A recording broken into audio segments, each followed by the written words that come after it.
Bueno, mirad, este es el problema, ¿de acuerdo? De la convocatoria de este año, ¿de acuerdo? De febrero de 2020, correspondiente, ¿de acuerdo? A este tema.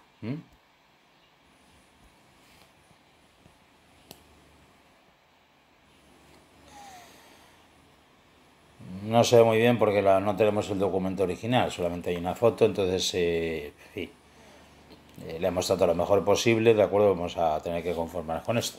Mira, nos dice, en la instalación de la figura, ¿de acuerdo? Tenéis ahí un dibujo de la instalación ahí más abajo, ¿vale?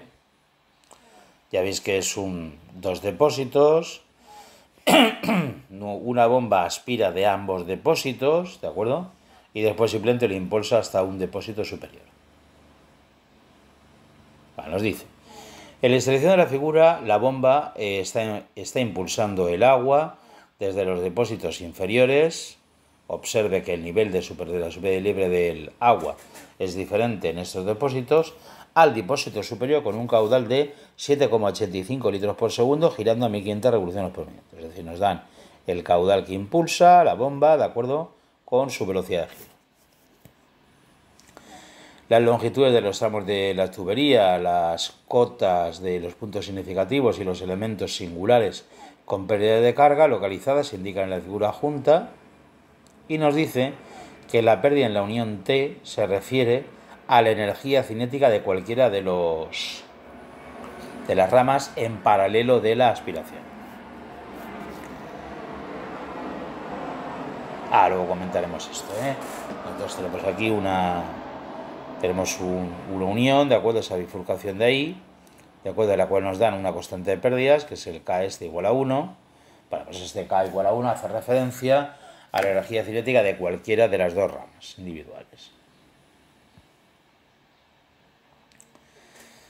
Dice, para todas las tuberías del circuito, el diámetro es de 5 centímetros, el factor de fricción podrá considerarse como 0,028 y dice que puede suponerse que en esta situación la bomba funciona en condiciones nominales, es decir, en condiciones de rendimiento máximo con un rendimiento del 0,7. Con un rendimiento del 0,7. Las pérdidas volumétricas pueden considerarse despreciables y el NPSH requerido suministrado por el fabricante es igual a 2 metros. Es decir, nos dan también el NPSH requerido de la bomba, que es de 2 metros. Nos pide primero que calculemos el valor que debe tomar la constante de pérdida secundaria en la válvula K sub V para que el caudal en cada rama de la aspiración sea el mismo.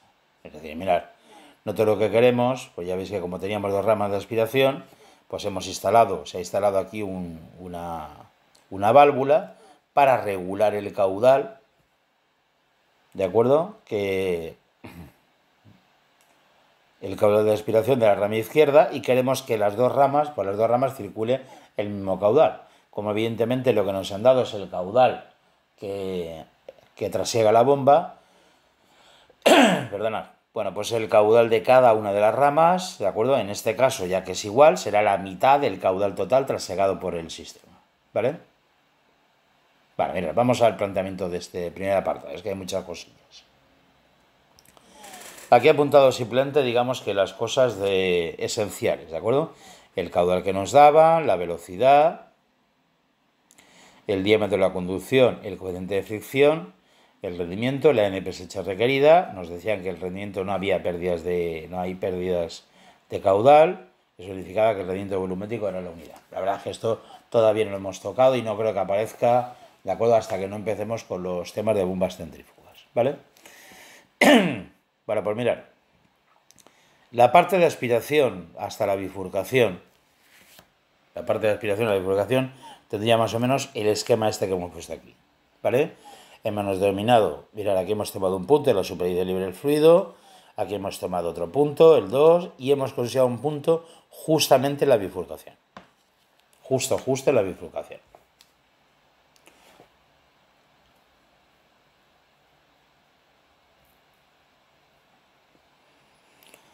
Mirad, si aplicáramos Bernoulli entre el punto 1 y el punto 3, tendríamos presión estática, presión cinética y altura gravitatoria, lo mismo en el 3, y aquí tendríamos simplemente las pérdidas que se producen en el primer tramo de aspiración, ¿vale? Estas son las pérdidas de la rama de aspiración izquierda, ¿vale? El planteamiento de Bernoulli entre el punto 2 y el punto 3 sería idéntico. Entre el punto 2 y el punto 3 tendríamos exactamente lo mismo, y estas serían las pérdidas que se producen en la rama derecha de la aspiración. ¿Vale? Mirad, como resulta que ya veis, de acuerdo, que el punto final, que es presión 3 partido de G, velocidad 3 partido de G y Z3, de acuerdo, es el mismo en un sitio que en otro, si restáramos esas dos ecuaciones, los términos correspondientes al 3 se anularían completamente. Ya hemos quitado también las presiones, hemos quitado los términos cinéticos en 1 y en 2, porque las velocidades en las superficies de los depósitos sería prácticamente nula. Fijaros que la presión del punto 1 y la presión del punto 2 también se anularían, porque las dos son la presión ambiental. Con lo cual nos quedaría simplemente, repito, restando ecuaciones, sería la diferencia de niveles que tengo entre el punto 1 y el punto 2 y las pérdidas que tengo en el tramo 1 y en el tramo 2, ¿vale? Fijaros que como estamos restando las ecuaciones, pues este segundo término, de acuerdo al restar, nos quedaría que es negativo, negativo, positivo. Y por lo tanto esta sería la ecuación de partida que relacionaría las alturas con las pérdidas de carga que se producen, de acuerdo, en esos dos tramos, ¿vale? La pérdida de carga del tramo 1 simplemente utilizamos la ecuación de Darcy, la pérdida de carga en el tramo 2 también utilizamos la ecuación de Darcy, son las pérdidas debidas a fricción y localizadas, y simplemente vamos a ir evaluando todos esos términos, ¿vale? Todos esos numerillos están en el dibujo, están en el diagrama, no hemos cogido ninguno, pero simplemente, de acuerdo, lo vamos mirando en el diagrama. Por ejemplo, los valores de Z1 y Z2 corresponden a 4 metros, vamos a ir poniendo aquí cosas, a ver, quitamos esto de aquí, que no moleste.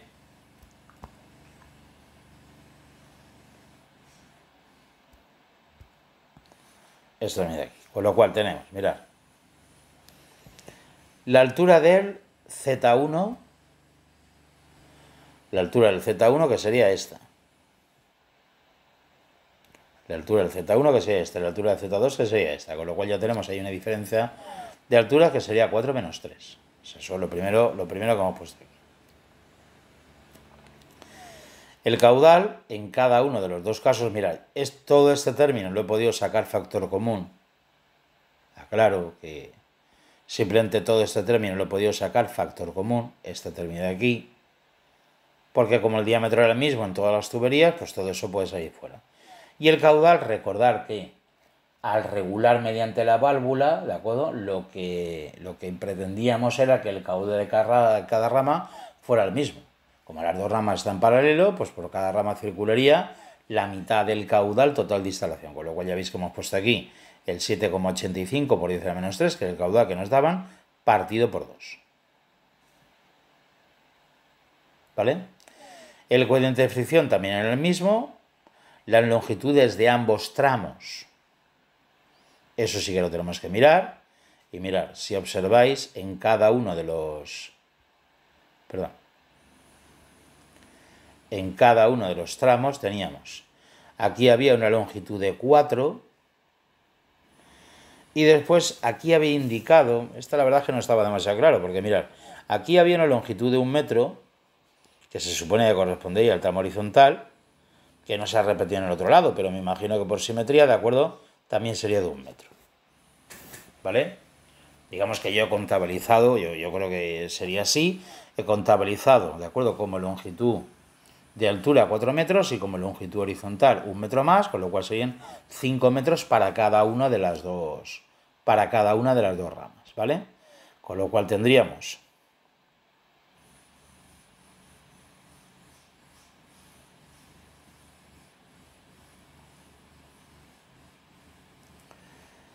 La primera longitud del 1 sería 5 metros, la longitud del 2 también sería 5 metros.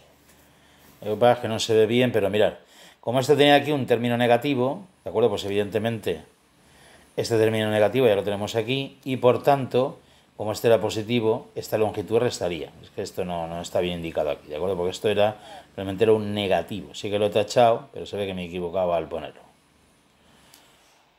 Repito, el primero tiene un negativo, que es este de aquí, ¿vale? Pero fijaros que la otra parte, ¿de acuerdo? Tiene un término positivo, con lo cual para integrarlo dentro del negativo nos haría falta que tuviera un término negativo. Al fin y al cabo lo que significaría es que estas pérdidas debidas a la longitud, pues resulta que se anulaban, porque era 5 menos 5 y esto nos daba 0 y se anulaba. En cuanto a las pérdidas localizadas, si volvemos otra vez a mirar, se supone que teníamos, mirad, para la rama izquierda tenía este 0,5, que será un filtro que hay en el inferior, y aquí además había un codo, otros 0,5. Eso sería para la rama de la izquierda, ¿vale? Con lo cual sería, y la constante de la válvula, que es la desconocida, la que queremos averiguar. Con lo cual, toda esta porción de aquí correspondería a las pérdidas de acuerdo de una de las ramas, ¿vale? Las otras, vuelvo a repetir, que hemos tenido que poner negativo, porque como el negativo se ha sacado factor común, aquí fuera, pues esta nos hace falta que también sean negativas para que nos dé este positivo, ¿vale? En la parte derecha que tenemos, bueno, pues en la parte derecha lo que tenemos es otra vez el filtro de 0,5 y aquí un codo de 0,5, ¿vale? Mirad, no hemos llegado a atravesar la bifurcación, con lo cual en este caso no tendría sentido, ¿de acuerdo?, a asumir unas pérdidas en la bifurcación. Digamos que yo estoy justamente en el punto en el que va a bifurcarse, ¿de acuerdo? Pero las pérdidas no se han producido. Las pérdidas se producirían cuando se pasara, ¿de acuerdo?, la bifurcación. Con lo cual solamente voy a contabilizar la K del filtro y la del codo. Con lo cual aquí tenemos la K del filtro y la del codo. Bueno, pues como eso era igual a 0, esto es una ecuación con una sola incógnita y nos da que la constante de la válvula debería ser de 4,91. Digamos que ese es el valor de la constante de la válvula que consigue que los dos tramos de aspiración tengan, de acuerdo, el mismo caudal, ¿vale? Que era lo primero que nos preguntaba. Repito, esto tenía varios apartados.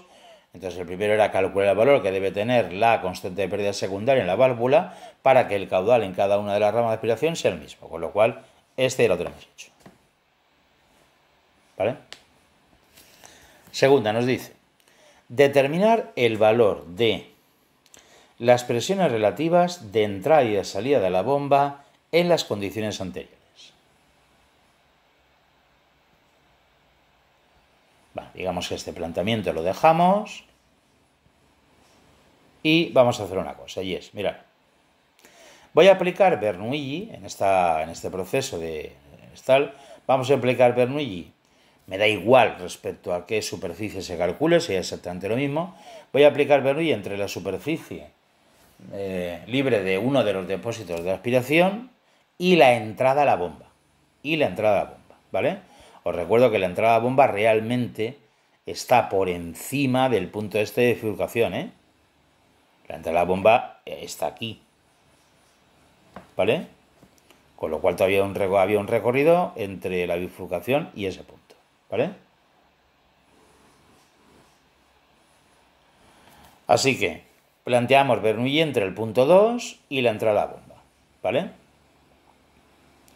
Tendríamos, como siempre, los términos estático, cinético de acuerdo al gravitatorio, lo mismo para la entrada a la bomba, y tenemos las pérdidas que ocurren.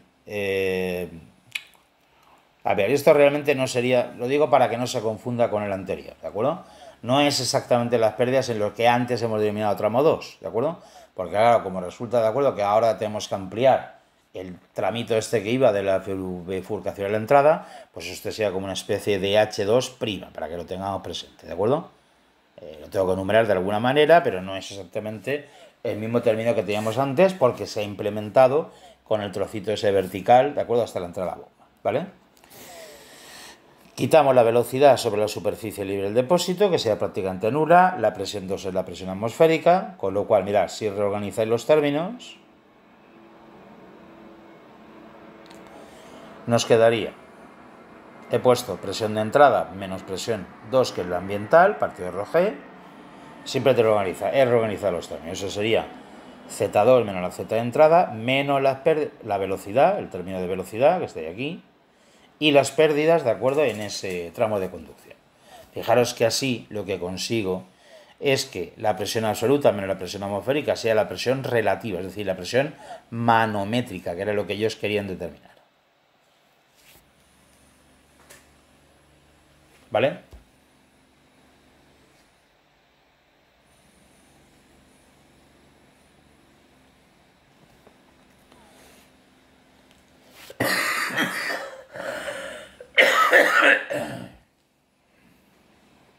Bueno, mira, ¿qué teníamos? Bueno, pues teníamos primero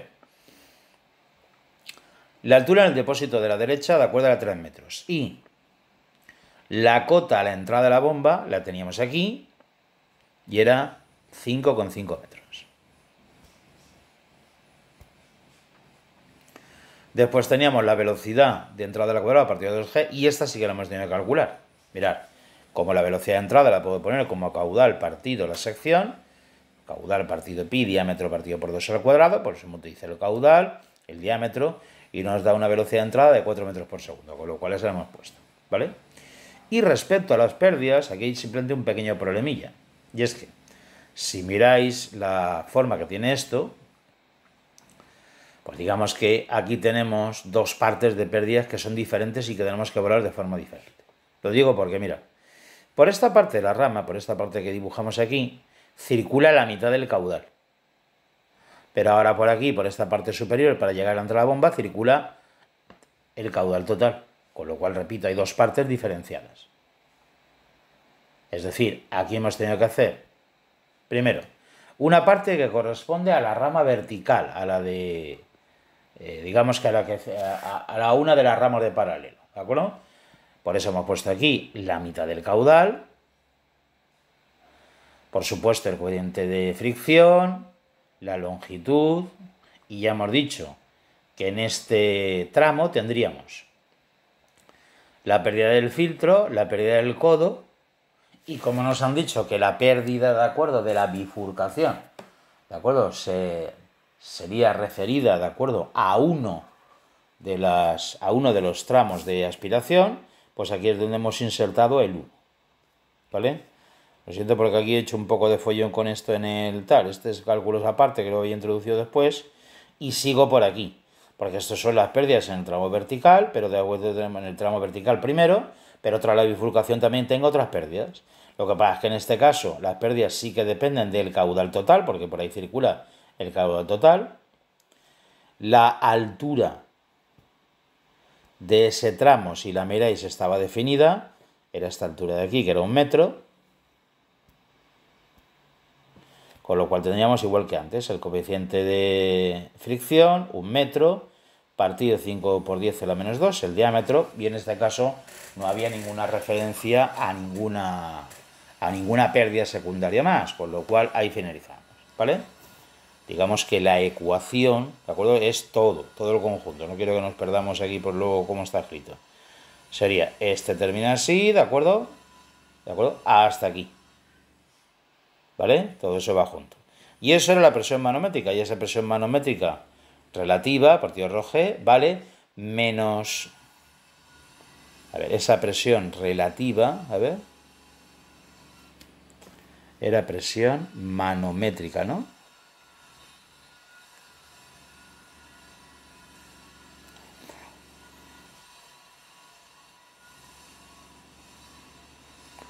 Esa presión manométrica en dicho punto sería, repito, menos 7,648. Esto es lo que nos pedían, ¿de acuerdo? La presión relativa a la entrada de la bomba. La presión relativa en forma manométrica a la entrada de la bomba. ¿Vale? Bueno, pues tenemos que hacer el mismo cálculo, pero con el punto de salida. Con lo cual, para el punto de salida, tenemos que utilizar, de acuerdo, la impulsión. Es decir, consideraré dos puntos, este punto que será la salida, la de la bomba, y este punto que llamaré 4. Y vuelvo otra vez a aplicar Bernoulli.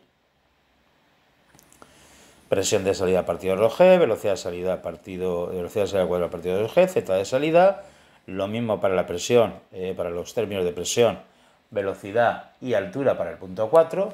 Y esto serían las pérdidas que ocurren en el tramo de impulsión.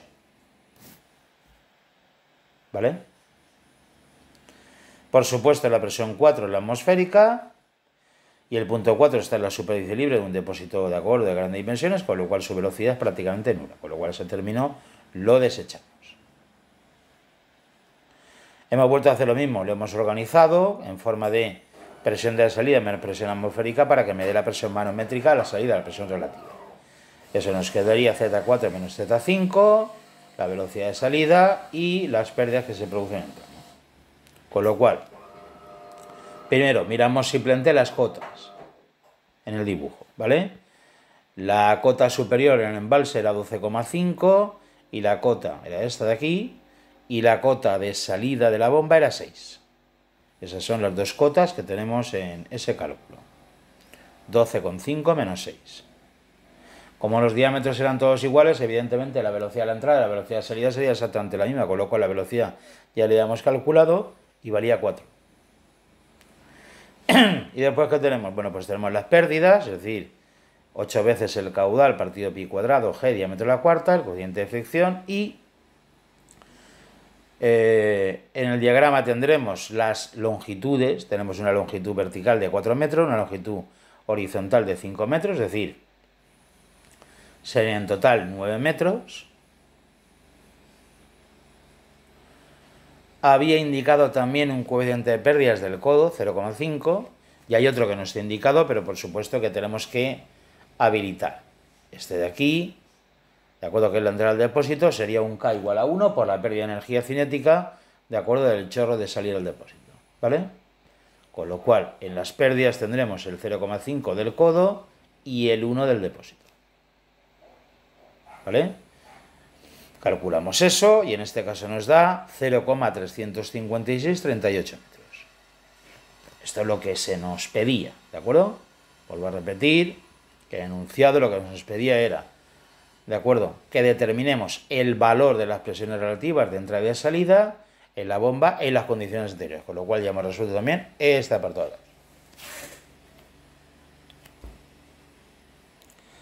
C. Indicar el tipo de bomba que hay instalada, así como la potencia consumida y el NPSH disponible con el que está funcionando. Y nos pregunta si existe peligro de cavitación. Bueno, aquí tenemos que hacer varios cálculos. Bueno, primero.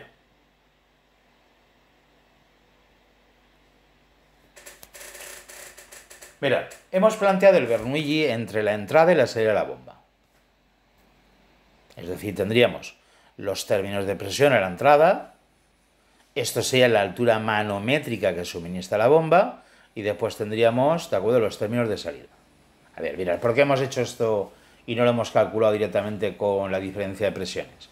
Pues porque resulta que, si os fijáis, las velocidades sí serían las mismas, porque hemos dicho que los diámetros de entrada y salida, los diámetros del primer tramo de aspiración y de impulsión, era exactamente el mismo, con lo cual las velocidades serían las mismas, pero sin embargo las cotas de entrada y de salida no son iguales.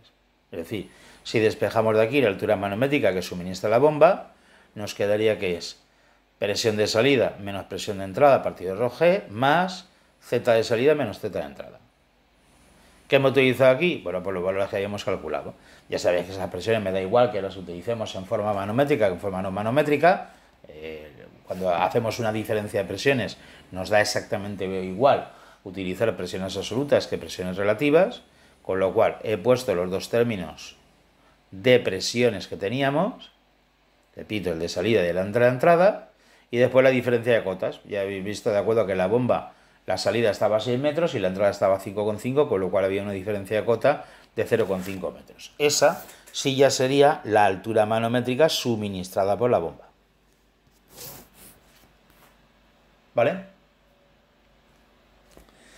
Mirad, os recuerdo que en el enunciado se ha citado que la bomba funcionaba en condiciones nominales, es decir, estaba trabajando a pleno rendimiento. Con lo cual, todos los cálculos que hayamos hecho son cálculos característicos de pleno rendimiento. Es decir, el caudal que nos han dicho que atravesaba la bomba, el 7,85 por 10 a la menos 3, era un caudal de máximo rendimiento. Y la altura manométrica que hemos determinado altura, ahora es la altura manométrica máximo rendimiento. Con lo cual, podemos calcular la velocidad específica de la bomba. A ver, nos piden que determinemos qué tipo de bomba es. Bueno, pues para determinar el tipo de bomba que es, nos hace falta, ¿de acuerdo?, conocer el valor de la velocidad específica. La velocidad específica es la velocidad angular, el caudal, partido G, altura manométrica. Repito, siempre en condiciones de máximo rendimiento nominales, con lo cual hemos sustituido la velocidad que nos daban, el enunciado, el caudal que también nos daban y la altura manométrica que nosotros acabamos de calcular, con lo cual eso nos queda 0,541, que corresponde al intervalo de bomba centrífuga, con lo cual ya sabemos la tipología de la bomba. ¿Vale? En este mismo apartado también nos preguntaban por la potencia suministrada al eje de la bomba. Bueno, pues la potencia suministrada al eje de la bomba, lo hemos hecho ya en otros ejercicios, era la potencia manométrica a partir del rendimiento, es decir, densidad por G, el caudal que nos habían dado, la altura manométrica que hemos calculado y el rendimiento que es 0,7, con lo cual eso nos quedaba 933,738. Es el potencial la potencia que consume la bomba. ¿Vale? Y nos pedían que calculásemos la NPSH disponible, ¿de acuerdo?, para comprobar si podía existir riesgo de cavitación. ¿Vale? Pues mirar, hemos aplicado la fórmula que tenemos para el NPSH disponible, presión ambiental, presión de vapor, la diferencia de cotas, el tramo de aspiración. Esto lo único que se referiría, he puesto aquí la fórmula general, pero ya sabéis que este punto se referiría a la entrada a la bomba y este punto se referiría, pues me da igual, a cualquiera sobre la superficie libre del fluido, ¿de acuerdo?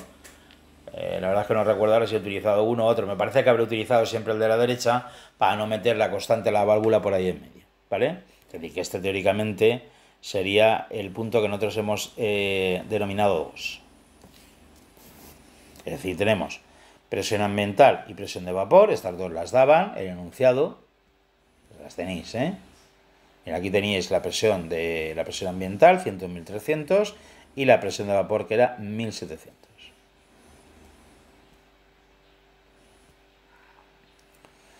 Con lo cual tenemos la diferencia de presiones, la diferencia de cotas, sí que considera el punto 2, que estaba a cota 3 metros, y el mismo rollo que antes, ¿de acuerdo? Porque resulta que para llegar a la entrada de la bomba teníamos dos tramos diferentes. Teníamos primero el tramo vertical del paralelo, el tramo vertical ese paralelo, y después teníamos otro tramo vertical desde la bifurcación de la entrada de la bomba.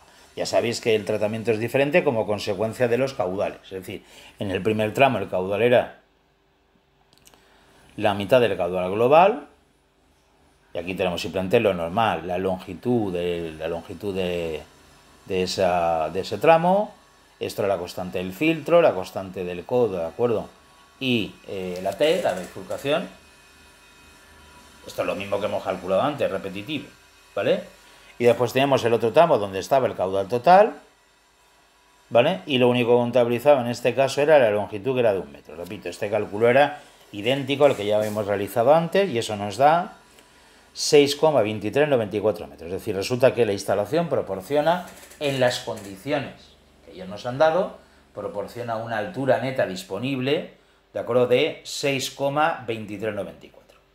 Como nos han dicho que la NPSH requerida por la primera bomba era de 2 metros, ¿de acuerdo? Bueno, pues evidentemente con la disponible mucho mayor que la requerida no hay peligro de cavitación. Y con esto ya habríamos contestado a lo que se nos preguntaba, ¿de acuerdo? Nos preguntaba, repito, vamos a repasar, indicar el tipo de bomba, que lo hemos calculado de acuerdo con la velocidad específica, la potencia consumida, en la que hemos aplicado el rendimiento, y nos preguntaba por el NPSH disponible, y nos preguntaba si existía peligro de cavitación, ¿de acuerdo? Bueno, pues repito, como nuestra NPSH disponible está muy por encima de los 2 metros que nos habían dado de la NPSH requerida,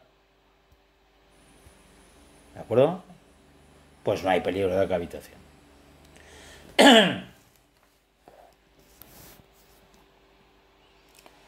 Último apartado.